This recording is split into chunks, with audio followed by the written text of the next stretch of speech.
Well, welcome to another air rifle adventure. I'm collecting my cameras. I've got 7 of them around the property. You'd be surprised at the stuff we'll have to do one just on what these pick up. And then we've got a pretty good adventure today. We're going to be talking about the Umarex Walther Rain air rifle, 25 caliber, and a gun that really kind of competes right alongside of that would be the Kral bullpup 25. They're both bullpups. I think you'll find them very interesting, the difference between a $400 gun and a $550 gun. But let me collect these first. Oh, I almost always forget the humor. You know, there's the story of the guy that found a lamp and he rubbed it, and out came a genie. And the genie said, "You can have one wish." And he said, "Okay, I would like to be irresistible to all women." Next thing you knew, he was a pair of shoes.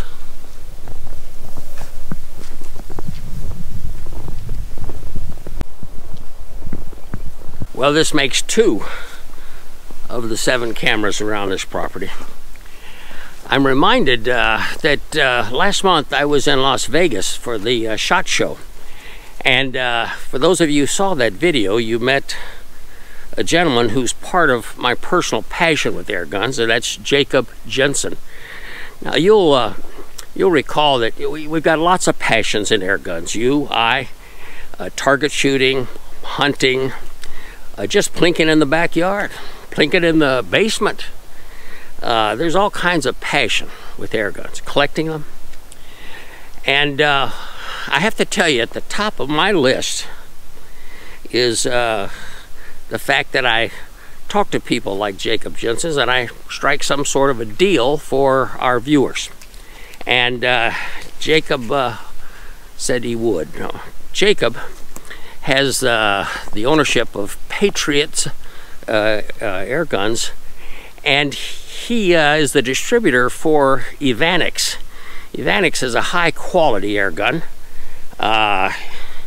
and he was introducing that day, I had it on film, of the Viper, excellent brand new semi-auto air gun that's now available clear up to 30 caliber if you want it, but 17, 22, 25, and now 30. And he was giving away a silencer on the front worth $130. But you had to have the order in by the end of March or April if you were one of his customers, and he granted us to go till June. Well, I've expanded that promotion with him.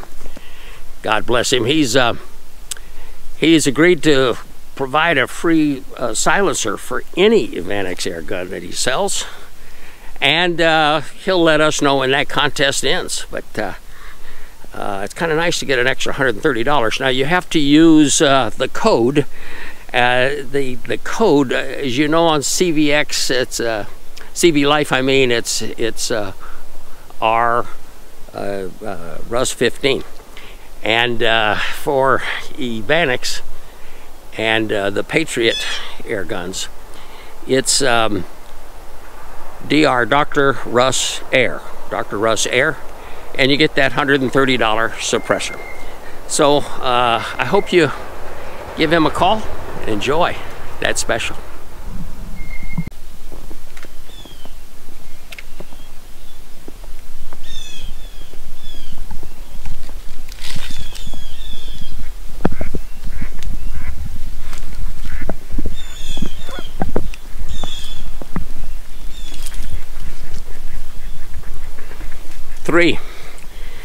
I'm reminded of a friend of mine. He decided, instead of calling his wife Jan after about 30 years of marriage, he'd call her Mother of 4. She did not like that title, and he did it at shopping centers and wherever. And one time they were at a party and he wanted to find her so they could leave, and he said, "Mother of 4, are you out there somewhere? We've got to go." And she yelled back, "Sure, father of two, I'm on my way." You got to be careful with these women and what you do. 3 of the 7. These are rabbit tracks right here. It's a pretty good size rabbit coming through here.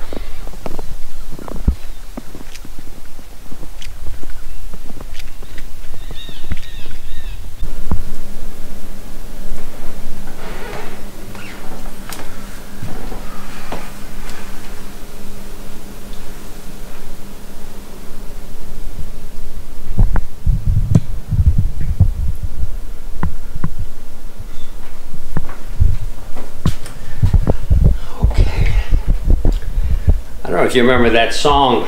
One of my favorite Christmas songs is "Baby, It's Cold Outside." And it is cold outside. It's the only song I know of where 2 people, a man and a woman typically, are arguing through the song. I was reading the other day that fedoras or hats have been coming back. Back in the 20s, I don't know that you should be caught dead without wearing one. But caps have come back, and it's not that rabbit fur hat, and it's not the typical fedora. It's this baseball cap. Lots and lots of people are wearing the baseball cap. Well, anyway, it's cold outside. We're going to be covering the Umarex Walther Rain rifle and the Kral bullpup, and these are 2 very interesting guns because they're not all that popular anymore. They were very popular when they came out about 10 years ago, and sales have been drifting off. A couple of big distributors have actually quit carrying them, and I've scratched my head wondering why. Is it because they're bad at taking back warranties? That's one of the biggest reasons a company will quit a particular item, whatever it is. Or is it because they're letting inventories die down so they can bring out a generation 2? Very, very possible. And the third one that I've come up with is that these guns were a first generation, these lever action versus the small bolt action. These were the first ones to come out, and it's possible these were expensive guns for these companies to make, and they would like to get out of the business of these guns so they can make a cheaper gun. I don't know which of these answers is correct, but we're going to dig into these 2 guns, which happen to be favorites of mine. Watch and see if they become favorites of yours. Well, these 2 bullpups actually have a lot in common. Let me share some of that with you. They're both bullpups, and they're short bullpups. A lot of bullpups are larger than these, and these are the 2 shortest of all the bullpups because they can fit into a backpack, and many others can't. A very popular bullpup that I own is the Avenger. You can't put that in a backpack, but you can put these into a backpack. These 2 guns were well received. They got great reviews, and one of the things that they had in common was they had no regulators, and yet these 2 guns are very, very accurate. To me, that's very interesting, being an old competitive shooter, that they can be that accurate. They're both very loud. The question is it loud at the hammer spring when you put your ear here, or is it loud when the pellet leaves the end of the barrel? If you'll remember, I called it a ping and a pop. And then if it's going over 1,050 feet a second, that pellet, slug, whatever, makes a zing, and then it hits that target with a thud, if you will. There's 4 sounds, and the question is, these both guns are loud, but why are they loud, and is it fixable? They both have rifled barrels, and they're both made of a tough black poly. Now the Kral also came in a wood, beautiful wood. Being a gun made in Turkey, they've got that Turkish walnut available there, and a lot of Hatsan and Kral guns made in Turkey have beautiful wood stocks on them. But the two I have are these poly, and they're not just any poly, they're very, very thick. We're going to talk about a lot of things, maybe even stuffing something inside those. We'll see. Both of these bullpups have the side lever rather than a bolt or brake barrel or any other method. They both are 34 inches. Now that's in total length. They're both 34 inches from the top to the bottom, if you put a moderator on that one, which I've done, because these guns are loud. I think they came out when being backyard friendly wasn't that friendly of a thing to do. They both have two-stage triggers. They both have a standard safety. As you can see right here, this pops in and out, and on this Kral puncher breaker, the safety is right here, but they're manual, and I happen to like manual safeties. If you'll remember, a number of Hatsan rifles are automatic safeties, which means that once you fire and you pull it up and put a pellet in, that safety goes back on, and then you start to try to pull the trigger and you can't, and then you remember to take your thumb and take the safety off. So they have real standard safeties. They also have great weight distribution. A lot of bullpups do, but these have excellent weight distribution, and that makes them even lighter than they are. You'll notice they don't have any fixed sights. You've got to have a scope on these guns. And I think the last thing that's common is that these cheek pads back here can't go up or down, and the stock isn't adjustable. So we either have to make a modification, or we like it just the way it is. I just recently found this cough muffler. It's great for hunting because it silences the cough. Earlier I couldn't find this, and I showed you how to make one out of a toilet tissue tube, and maybe you need a roll of toilet tissue out there when you're hunting anyway. But I'm glad I found it. That one really works well. The two air guns that I'm giving reviews to today have a great fit and finish. I think that's important. They talk about the automotive cars that are made here in Detroit. Do they have a good fit and finish? These two air guns really had a great fit and finish. There's a little difference in weight. This Kral is about 7.5 pounds, and this Umarex Walther Rain is a pound less, about 6.5 pounds. While they both have a two-stage adjustable trigger, the question is, particularly for me, doesn't have to be for you, but is it a real sensitive trigger that's adjustable? I love it when a trigger's only 1 pound, 2 pounds, and I just think about it and boom, she goes off. That's the way I can put bullets or pellets one on top of another.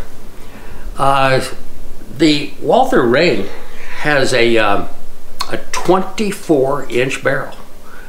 I really like 20-inch. This Kral has a 21-inch.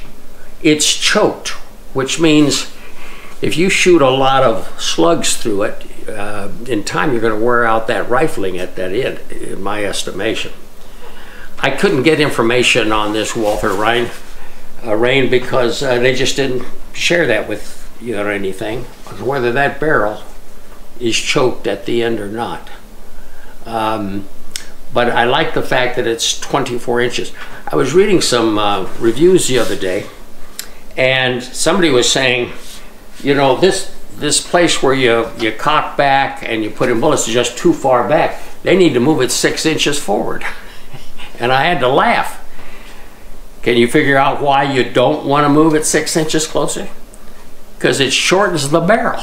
We'd have an 18-inch barrel if that happened on this particular gun. So while it may be a little awkward on a bullpup, and some of you don't like bullpup, but to be pulling it back here instead of, say, here. But what you've done is you've made the gun a lot shorter, but the barrel remained the same long length, and that's important. Now let me talk about adjusting this so that it can get down to that 1 pound, 2 pounds.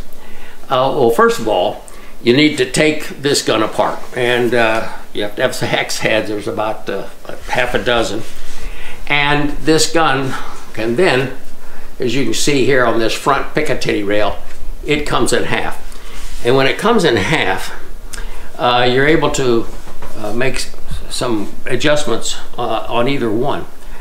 I'm told, I haven't done it yet, but I plan to, is you take a ballpoint pen apart, and that little spring that's in a ballpoint pen, frequently it's about 25% less tension than is on the springs in a lot of triggers, and I'm told on this trigger. So by taking it apart, and I've got a couple of reasons I might do this, is to put in that different spring, if you will. And I told you another problem with these guns, these two, is they're very loud. I've shot them, and a couple of things. I know that you've got to put, I have to put something back here on this ear. Now I'll just show you what I will be doing here. You can do a lot of different things to make it quiet, particularly that ping that happens back here. I bought a bunch of this on, actually I got this at a flea market, but you can get it on the internet.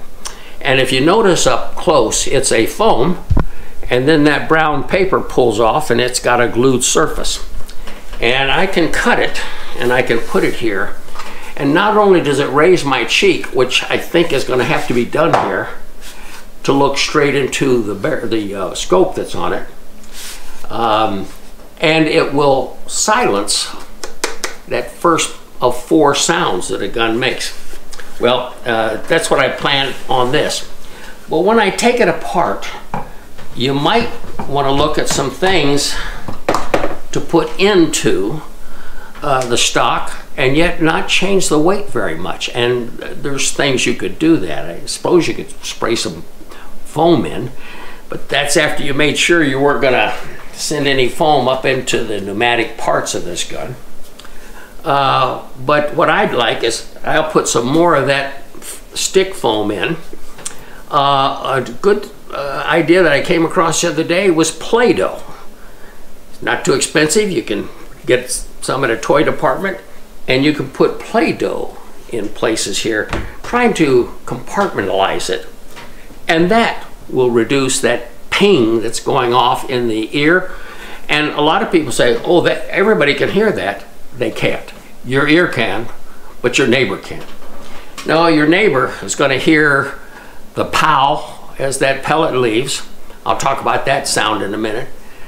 Possibly the zing if you're shooting it over the speed of sound. And, you know, are you shooting a metal garbage can and making a real loud noise? I like to shoot at frying pans, cast iron frying, they make noise. Or are you shooting at something really quiet?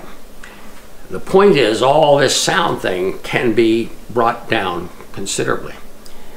I want to talk about that 24-inch barrel. This is the Walther Rain. And they went to Walther Lothrop and put in his barrel. I got to tell you, that's one of the reasons they got out of no regulator, was this Walther Rain barrel. And there's a way that you can double check if you really have a Walther barrel versus a non. But it is by measuring. This is, don't hold me to this, but it's about 5.5 millimeters across. And this is like 6.5. I'm sorry, this is 6.5, that's 5.5. So it's a thicker metal. And that'll tell you that the Germans who make those Walther barrels require a thicker metal. You know, barrels are tough to make. And if you're using some bad steel, and you've got to drill through it, and not only drill through this tubular, but you've got to leave some rifling, some lands and rifling in it, and in a straight line. That's tough. So don't underestimate the value of a good barrel in a gun. Continuing with how these two air guns, these great air guns that I like, are different. Well, one is the air tube, as you can see right here. This Kral puncher breaker. This Kral has a 280 cc. How big do you think the one is in this Umarex Walther rain? Well, first of all, we can't see it. I've been told that it's 200 cc. This one's 280. And it's hidden inside that stock. I'll get into that stock here for another video, but it's an odd looking one, and it's only 200. Nonetheless, Umarex, the Germans, if you will, they made that smaller tank hold 3,300 foot-pounds per square inch of air. And this larger 280, I think it's 2,900 pounds per square inch in it. So they put more pressure in it, if you will. Another thing that's I thought interesting is you don't see any door opening on that Umarex Walther Rain, but you do see one here on the Kral. And when we open it up, what do we find in it? We find a second magazine. So that's kind of nice to be able to have that. Shame on Umarex and Walther for not thinking about this when they made that one. Another thing about this, it looks like an odd duck. I actually happen to like it. But one of the things that's interesting about this Walther ring here is that it has this odd hole right here. And that hole, believe it or not, is for something I can't get. I think it might be in some police catalogs, but it is a single mount sling. And the sling would go across the chest here and on here, but it would come down here and it pops in, and with a push of a button it can pop out. And they call it a single mount sling. And the gun can be easy to hold because the weight is across here and on the chest. And so it's a very easy gun to carry. And I believe in slings if you're a hunter. They don't do good if you're shooting target practice. The reason is that the sling can get into the way of any sandbags or holder that you might have that stabilizes the gun. But it's actually a safety issue if you're out hunting. Not just to either carry it on your back or at your side, but what if we have to cross over a fence? And I have to hold the fence for you to go through, etc., etc. Then it's kind of nice to have a sling as we're going about that exercise as a safety measure. And you're not out there more than an hour or two and you say, boy, am I glad that I have a sling on this gun. I talked about the sound in the let me talk about the Kral, which is made in Turkey. While Kral guns are I think, I could be proven wrong, but I think they're sliding in sales, and that Walther Lothar from Umarex is falling in sales. I speculated earlier that it may be a Gen 2 is coming. But let me tell you about Kral. It is being used now by Crosman. Crosman's the biggest here in the U.S., I believe.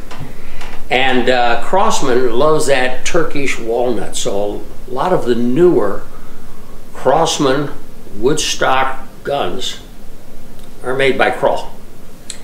And it just so happens that if you don't have a Donnie FL suppressor to go on it, this just has an end cap. But you can use the Crosman Marauder, those little plastic silencers that go down in here, spacers, and use them. It kind of shows you a little bit of what's been going on between Crosman and Kral, if you will. The Kral puncher breaker is made in 3 calibers, 17, 22, and 25. That Umarex is in 2 calibers, 22 and 25. Generally speaking, the that line of guns, 17, 22, 25, all use the same pneumatic pump and parts inside. So I don't know why the Umarex didn't come in a 17, but it doesn't. A lot of complaints about the Umarex, but not the kind of complaints you would think. The Kral was originally made just in Europe, and it had a moderated barrel, which made it more silent. And Umarex, wanting to take this fantastic gun and put it in America, they took that moderated barrel off, and what you see is the real barrel. They also took off the real suppressor and put that on it, which I'm told, A, it can't come off, and B, it's just a hollow space. And boy, was there a lot of noise about that, because at the SHOT Show, which I was at last month, the SHOT Show showed the original Walther gun, and that's not what came to America. So this kind of started with a flurry of bad news. It was somewhat replaced with the good news that both of these guns without regulators were really, really accurate. The Walther is ambidextrous. It doesn't take much if you're left-handed, and I have to tell you, if you're left-handed, this is an important feature for you. But you can see this real nice lever, and over here, that same area can be knocked out, and you can switch it over. Also notice the back where we put the magazine, excuse me, can be put on either side. This gun by Kral is not ambidextrous. There was rumors that the Walther, excuse me, being outside in that cold weather, I think gave me a little cough. There was some paintball guns made by Umarex in which a lot of the parts from paintball could go into this. Not true. Some people bought the paint guns, opened the gun up, and none of it worked. The triggers, the air pressure chamber, etc. did not work. So I think I've showed you really what are the differences. Ooh, here's an important one. You see that dial right there? And if you look over here, better show this up close. The Kral allows you to adjust the air pressure. Boy, that's important. So in the winter, when I shoot it in the range in the basement of our home, I can turn it down and shoot a much lesser pellet, but still shoot for accuracy. And if I'm outside hunting, crank it up for a higher pressure. I'm not sure about the Umarex Walther rain gun, but if it were adjustable, you've got to come in from the back here, and you have to take that hammer spring out, etc., and change that in order to give it more power. Something I'm not recommending at this time. I may not do it myself. Both guns are very, very accurate right out of the box. Okay, you'll notice that both of these great bullpups didn't come with fixed sights, and they didn't come with scopes.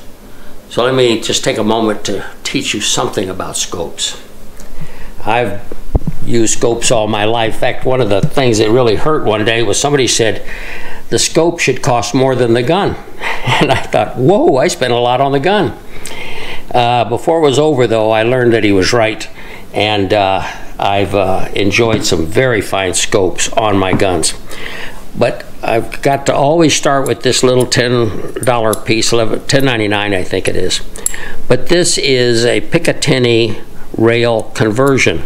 So this is taking a lot of air guns which have the 10 or 11 millimeter rail and changing it to a 22, and rather 20 or 21 millimeter. And why do we want that? And the answer is that so many good scopes today require that rail, not that rail. So we start off with that little purchase. At the SHOT Show in Vegas, I was amazed at this thing here. It answers so many problems. Well, first of all, there's the 20 millimeter Picatinny rail grabber. But notice here on this particular scope, this is something from CV Life, and I think it's a 4 power. But more important is look at this right here, and look at this back here.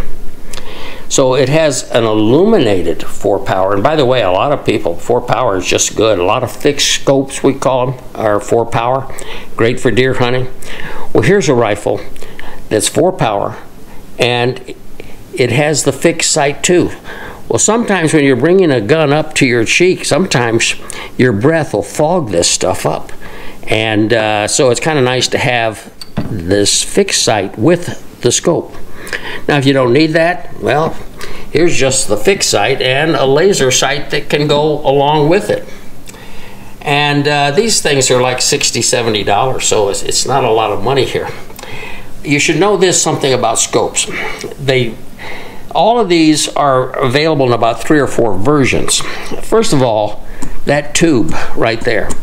For years, America only made a 1-inch tube, and boy, we thought it was a cat's meow if we went to a 30 millimeter, which is what Europe had.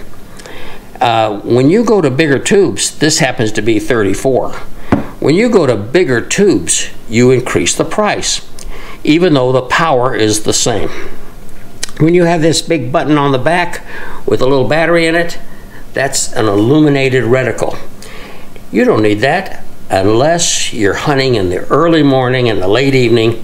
That illuminated reticle really, really helps.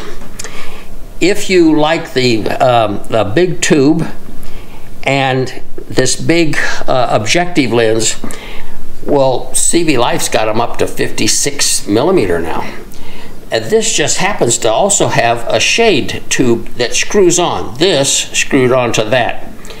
And boy, if you're aimed anywhere in the sunlight, that sun comes in and really hurts your shot.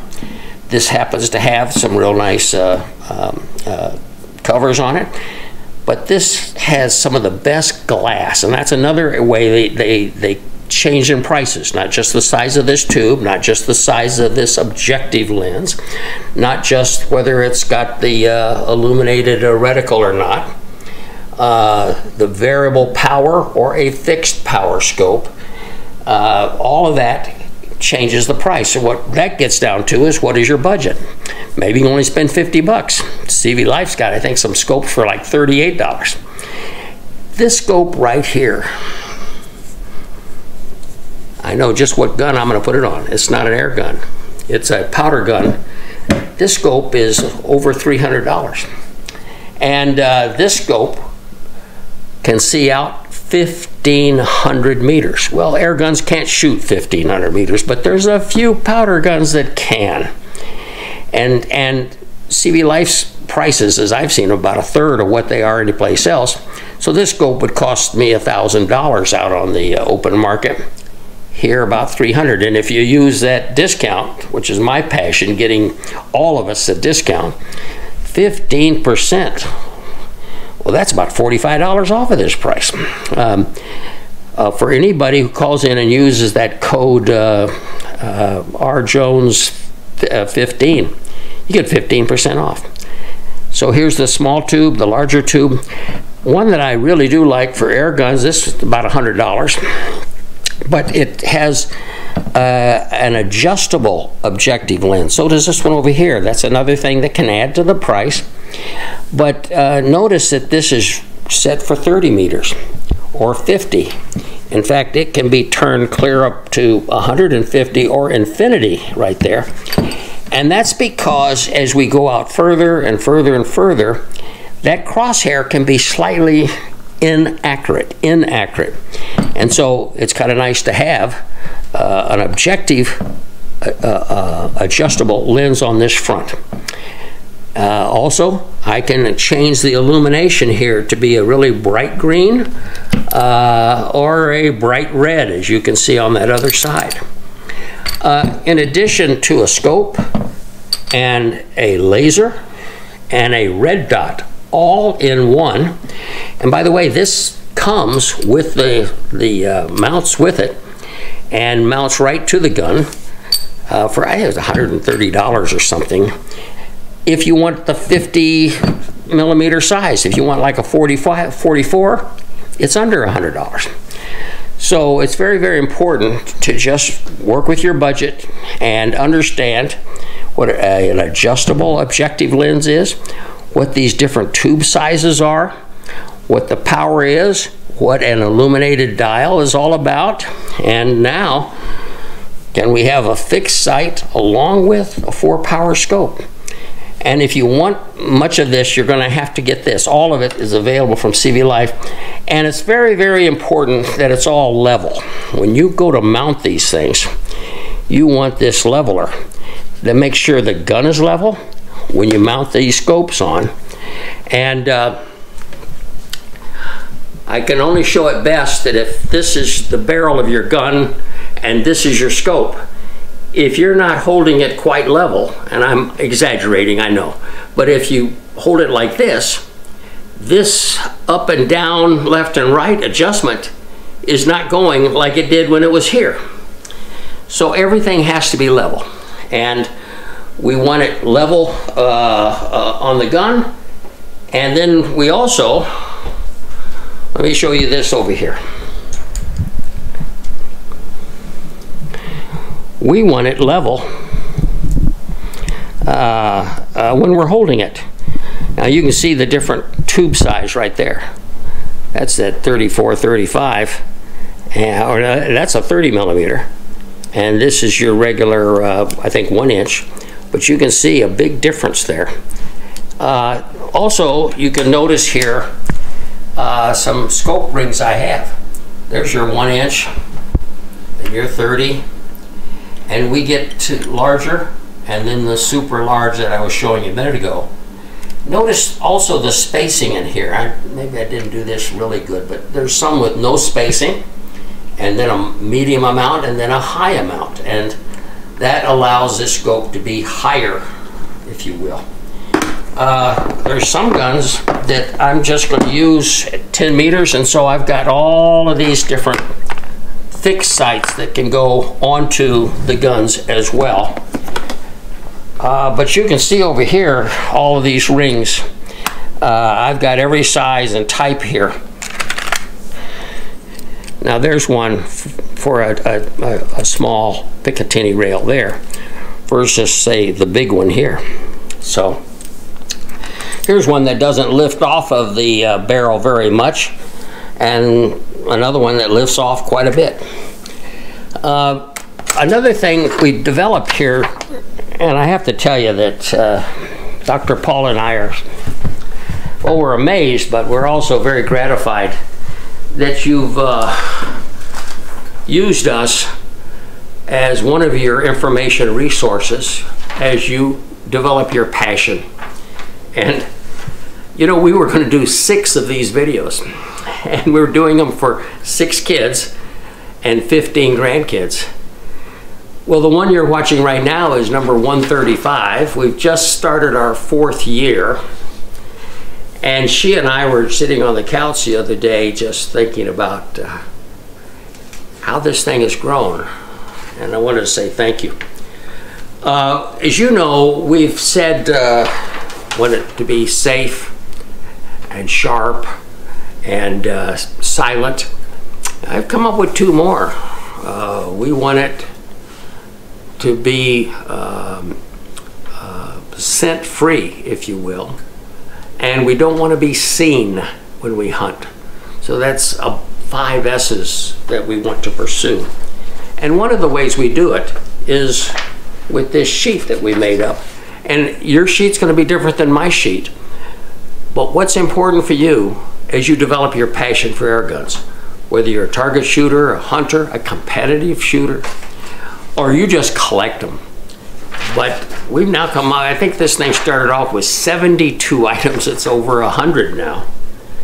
And all you do is highlight what's important to you. And then you can go out and buy whatever you want, any brand, and use those accuracy things. Like I said, I'm not brand conscious. I deal with accuracy much like a competitive shooter. You won't find one brand on all those tables. You'll find that they've worked with any brand they had and could afford to shoot as well and accurately as they could. That's what we want with you. We hope to see you. Certainly leave us with a thumbs up. Certainly subscribe if you haven't. Get a friend to subscribe too. That just makes it more interesting as this 18,000 number continues to grow. And we'll see you next time.